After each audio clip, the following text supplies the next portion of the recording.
ಬನ್ನೇರುಘಟ್ಟ ರಸ್ತೆಯಲ್ಲಿದ್ದೀನಿ. ಅದು Tavarekere metro station. ತೋರಿಸಿ.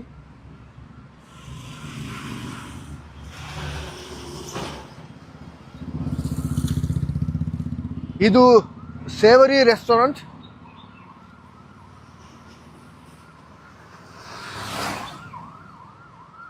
ಇದನ್ನ ದಯವಿಟ್ಟು ಗಮನಿಸಿ.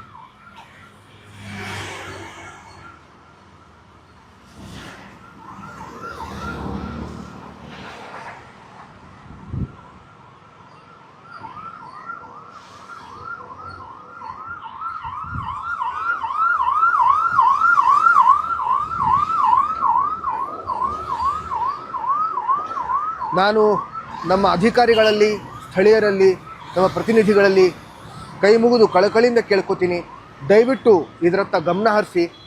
ಇದು ನಮ್ಮ ಬಡಾವಣೆ, ನಮ್ಮ ಊರು, ನಮ್ಮ ನಾಡು, ನಮ್ಮ ದೇಶ. ನಾವು ಆದಷ್ಟು ಸ್ವಚ್ಛವಾಗಿಟ್ಕೊಳ್ಳೋಣ, ಸುರಕ್ಷಿತವಾಗಿಟ್ಕೊಳ್ಳೋಣ. ಮುಂದಿನ ಪೀಳಿಗೆಗೆ, ಬೇರೆ ದೇಶಗಳಿಗೆ ಮಾದರಿ ಆಗೋಣ.